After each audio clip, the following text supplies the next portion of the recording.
It's a special TSR live from Dover, Delaware. Kyle, Dan, and our good friend Mike Carver. When the BetRivers 200 arrives in Delaware, everyone shows up. Everyone shows up. It's great to be with you guys here. The Monster Mile behind us getting going. I'm excited. I'm excited too. You guys probably know Mike from Betting Weekly Live, one of the other great BetRivers channels, one of the great sports betting shows in all of the universe. He's here to tell us a few things, but he's got some opinions on Toronto sports we want to pull out of him. And I don't know where you want to start with. Oh, yeah, we got started on the golf cart ride over here, and we differ on our opinions, so this is going to be good. This is going to be great. Starting with the Leafs job, the Leafs coaching job. Right. In your mind, well, I'll let you say it. Yeah. I think it's the worst job in hockey. I really do, and I understand there's only 32 of these jobs, and someone's going to take it, but you look at the scrutiny, you look at the pressure, you look at all the things that surround it. 80 cameras and microphones in front of your face every single night. Who would want that job? Yes, but as I've said before, they envision when they take that job, they will build a statue I of agree. me. The hockey Theo Epstein. That someone's going to save this franchise. Now, everyone's failed for the last, 132 years, give or take now? Pretty much, yeah.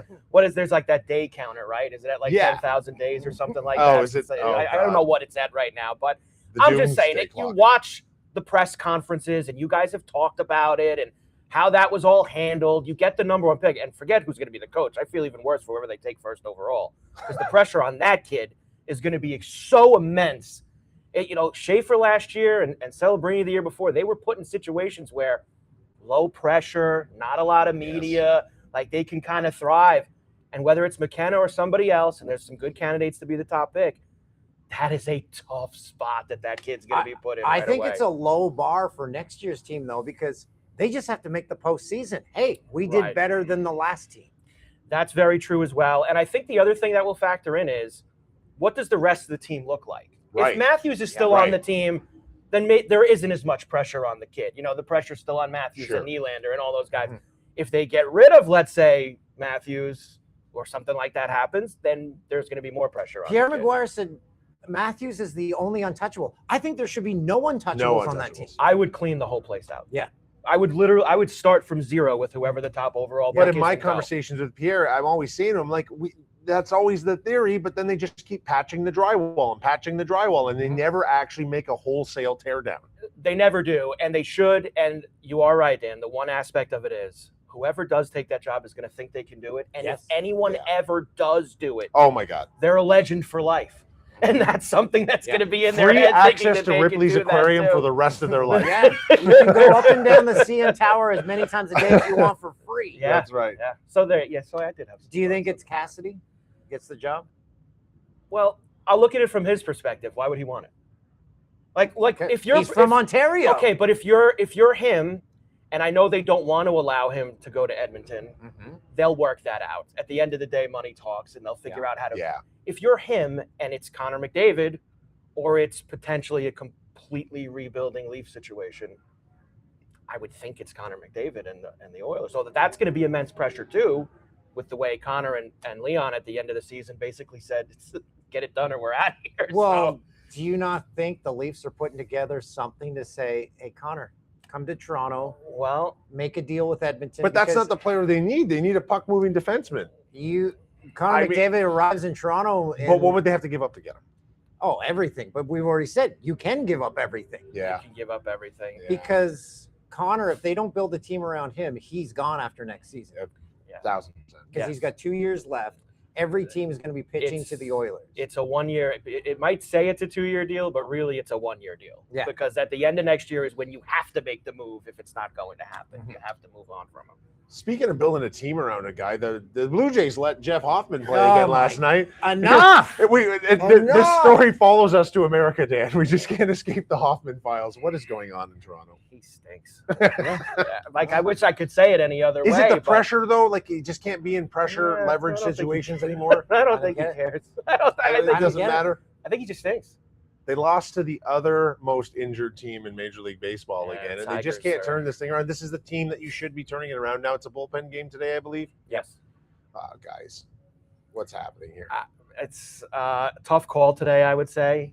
When you think about bullpen game, an over maybe? The Tigers have Casey Mize coming off of the IL today. He hasn't pitched since, I think, April 28th or April 29th, and he's going to be coming in. Sometimes these bullpen games, they do work in the aspect that if you have a decent enough bullpen, they can work because you can throw the other team off, changing things up throughout the day. But when you have a lot of them, like that's why with who's the team that throws them like every other day and it just doesn't work because their pitching stinks? It might be Carver, whoever's been doing it recently. But if the Jays have enough arms that can get them through, doing it once in a while isn't bad. Here's what happens, though, the second guessing, because you'll have your first, like happened with the Jays last bullpen game where Eric Lauer gave up 5 runs. You're like, those 2 guys were doing great. Why'd you take the second guy out? Yeah. So much second guessing, but there is a plan going into these bullpen games. Okay, he's given us 2, he's given us 1, we're going to him. And no matter what the Jays' plan has been with their bullpen, it seems at least 10, 12 games, a reliever has had 1 bad inning. And it's cost the Jays. Yeah. And one bad inning. You take out those bad innings, that's 12 wins. And when you're trying to fill all 9 innings with that, the chances of one of those innings happening greatly increases, obviously, because you're trying to fill the entire game in a situation like that. I think you're right, Kyle. The injuries have been so much that I think it's a little tough. Sure. But here's the thing, and me and you were kind of talking about this last night when we were out. There's enough time left, and the way the Major League Baseball playoff system is formatted now, that all it takes is a 19-8 June or something like that. A Guardians run from last year. But like having that third wild card slot, it takes a good month, and suddenly you go from 7 back to 3 back, and then you're 3 back with 2 months to play. Just get in. Don't worry about the division. And we've seen that now too. Yeah. If you're the third wild card and you can win that first weekend, and think about being the third wild card the American League stinks all the way around. And if you're the third wild card this year and say one of the East teams, you're going to play one of those turkeys from the AL Central. Yeah. Who, whether Detroit gets their act together or not, maybe they'll have school by the end of the year. Who knows? But Cleveland always seems to show up. But that's a winnable series for a healthy Toronto team if they're in that spot in late September. And often the third wildcard team is coming in hot because they just kind of get in the back door, right? And then you win that series, and then you're playing a team that hasn't played for a week, and we've seen teams it can snowball. So as bad as the first 2 months look, and it's for the Blue Jays and even other teams similarly in their spot, like the Mets in the NL or even the Red Sox. Mets are in a way worse spot. But I'm just Mets are not really injuries. They're not a Major League Baseball team. But there's time because of how they've set the league up now. There's time to still do it. But for something to snowball, you need snow. The Jays can't even get snow. What's their longest win streak this season? 2 games? 2 or 3, I think. Tops. You gotta. I think they strung 3 together a couple weeks ago and then lost like 2 of the next 3 and whatever. Oh, they did have a 3-game win streak. That's their largest win streak of the season. They just can't get any momentum. And it's when you start to, we've won 2 in a row.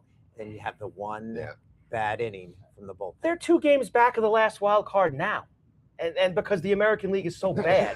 So think about that. Yeah, right. Forget the division. It's been brutal. You don't need to win the division. No, you don't worry about the Yankees in Tampa running away and doing all. Yeah. All you need to do is be one of those wild card teams, and you're perfectly fine. And there's so much time left to do it because the league stinks. I'm glad we brought Captain Optimism on the show today. By the way, well, I figured if I was going to come in and slam the hockey team, I'd at least give some optimism to the baseball team, right? I had to do that. I tested my theory on a buddy I was having a phone call with today because we mentioned the CJ Nitkowski. Yeah. If your family was on the verge of being driven over a cliff, but you had to name 4 Tampa Bay Rays to save your family from going over the cliff. I gave that to my buddy. He's like, Evan Longoria? I'm like, okay, I think you're a few years off. I think that the regular, the person who's just kind of tunes in. Casual? No chance. The casual fan has probably no shots. I obviously, because of just doing this every day, I can. Yeah. But you're right. The casual fan, you ask him, like, who's Jonathan Aranda? They're going to be like, who? He's their best player. And he is like their best player. Yeah. Junior Caminero. Yeah, he's incredible. But now. You ask somebody walking down the street. In Tampa. In Tampa. Heading down to Clearwater Beach, you can find somebody. And who's Junior Caminero? Who? Okay, so we got to turn attention back to the Blue Jays because you are one of the betting guys for BetRivers, and you have a prop bet for today's Blue Jays game, this afternoon's game against Detroit. This will go to air a couple hours before the game starts. And I think it's a bit wild, but again, I appreciate your optimism here. What do you got? Well, you know how much I love playing homers on Betting Weekly Live. He's the home run guy. So I usually one homer a day. Yeah. I go with, and do I pick? And how's your record so far? We're having a good year. Like we had, like if I could get, you remember with home runs, they're usually, if you get one plus 400, plus 500, you do that once a week, you're pretty, you're doing. We had a couple this week actually. We had Schwarber, we had Max Muncy, so we had a really good week with the homers on Betting Weekly Live. So I figured if I was gonna come and talk to you guys about today's game, I had to have a homer for the Blue Jays Tiger game. Like that's really the only way I can do it. And I'm gonna go to Vlad at plus 430 at BetRivers today. Now you're probably Kyle. What are you, Vlad? You guys had 2 homers all year. What are you doing? 3 for 3 in his career against Casey Mize. Okay, so that's like the first thing I go to. I usually look at weather, pitcher, past history. There's like a lot of stuff that I mix into it. And no, Vlad, the hard hit balls are there, which I also like. You go to the advanced metrics, you go to the barrels and all that stuff. It's there for Vlad. It's just he's just not finding it over the wall yet. Maybe dipping down to 430 today. Casey Mize is coming off the IL. 3 for 3 in his career. Maybe we can catch Vlad. I'm tailing it. I don't care. I trust you. I'm going to give it a shot. I mean, Springer, I think, is a good case too. Springer, some of the metrics are pretty good for him against Casey Mize also. But I'm going to go. I'll tail it. Let's go. We had a Truck Series race here last night, and we were looking at the lineup of the race, and we discovered Frankie Muniz is in the Truck Series. Yep. But I can Malcolm in the middle. Yeah. Wow. You did not take. There's more Malcolm towards the back. No, I did not. I did not. Malcolm towards the back of the pack, but whatever. Okay. He was a driver in the race. Racer in the Truck Series. Yeah, he is. Yeah. All right. And you know what? I'm glad you told me this now, because if you would have told me yesterday when I got here, I probably would have bet him. Now that he lost and he came in last, now I'm glad you told me the next day and not now. But I'll keep an eye out him on the Truck Series. That's the second craziest career pivot I've heard this weekend. Mike used to be an exotic dancer. That's true. Yeah. And I had to move off of that. I had kids, the wife had kids, we had kids. I gained too much weight after that, so I didn't want me doing that anymore. With your last name being Carver, yes. Have you looked at your family lineage? Has anyone ever been a butcher? But it would make perfect sense. I think we could maybe go down the line and find somebody. I think if I went further back, a lot of my family from Ireland, a lot of my family from there. So I'm sure we could find somebody. Yeah. So if you look, in that history. my last name's O'Toole, so we were probably like using tools. Yes. So you were the town like you just carve people up. That's it. 2 things before we let you go. Number 1, got a plug because you're going to be on Betting Weekly Live with our boy Phil Hellmuth this afternoon. What time's that, Monzo? 2 p.m. 2 p.m. live on the Betting Weekly Studios channel. The show is called Betting Weekly Live. You and Phil Hellmuth talking about a few of his favorite sports and a few of yours. They happen to overlap. Well, we'll do all of today's games, obviously. Yeah. We're going to do everything that's going on. We're going to talk about the PGA Championship. Yes. We're going to do some NBA. Phil loves the NBA. So we've got a Game 7 tomorrow with the Pistons and the Cavs. Yeah. We obviously have Buffalo and Montreal. Oh, that's where we're going next. Tonight in Game 6 in the Stanley Cup playoffs. And I'll give a couple of baseball plays for today. Me and Phil will have some fun at 2 o'clock East over on Betting Weekly Live. Who are you taking? Hockey tonight? Sabres. I have been, if anybody, if we have some watchers of our show, knows that I have been really had a great feeling about this Buffalo team. I feel like they're on a magic carpet ride, like the weird goal than Game 4 with Thompson going off the backboard. Like there's just something special. The people in that town deserve it. They deserve a magical run like this. Mm-hmm. They got smashed the other night. But I got a feeling that they respond. They did last time early in the series. And I don't think I have some Buffalo futures, so I'm kind of already invested there, and I'll be rooting for them in that aspect. But I really like the under tonight. I know that you got coming off of a crazy game with Montreal at 6 by themselves.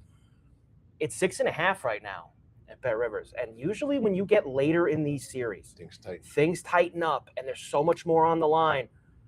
I just don't think you see a wide open game tonight. It's a 3-2, 2-1 type of game to me. The atmosphere will be electric. Who do you have winning the Cup as it stands right now? And I know it's coming out of the West.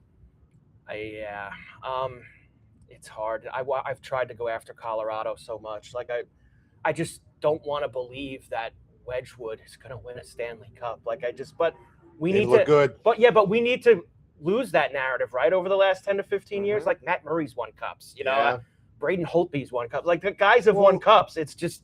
Meanwhile, everyone's forgetting Carolina. Oh yeah, they're still here. They haven't lost a game. They've been off for 2 weeks now. And how much is that going to affect them going forward? I think you're going to get Colorado, Carolina as. Imagine Leaf fans in the state they're in if they saw Freddie Anderson hoist a Stanley Cup. I don't believe. I still can't believe that either. And I still believe there's going to be a moment in these playoffs where he's going to cost them some games. I think that they have had the easiest road ever. Like, it has been paved so nicely for Rod Brindamore and the Hurricanes to get the Senators and the Flyers. And the Flyers basically, like, their entire – and this is every NHL team at the end of the season when they put out the injury list. I mean, they were all dragging themselves to the rink. They dragged themselves into the playoffs. But they needed 3 weeks, 4 weeks going in to get themselves there. That banged them up so much. Carolina has had a sweet road here, but a lot of time off. And that whoever wins this series, and I think it is going to be Montreal at this point, they need to jump on Carolina in that first game, take care of business, and then maybe they can give them a shot. But the only thing is, if the Canes win the cup, they have their Stanley Cup parade in the parking lot. Oh, God, it's not a parade; it's a stage. It's a There's stage. no movement. They drive around the parking lot. It's just a big parking lot, and they're going to go around there past the NC State football stadium, and they'll come back through over there. It's tough. We just got canceled in Carolina. I wish Vegas. I can't trust Vegas to beat Colorado. They have been so. I feel so. Everything in this show comes back to Mitch Marner. You got Marner. So you got Freddie Anderson. You got Marner. Can you imagine them? You got Timmins. Oh my God. Timmins in Buffalo. Nick Waugh is on Colorado. Who was scoring big goals. Scoring big goals. What is happening? Goals for Colorado. The Toronto Maple Leafs are still in the playoffs. Just not with their Joe. Imagine if they could just have all that talent together on one team. Oh, like a year ago.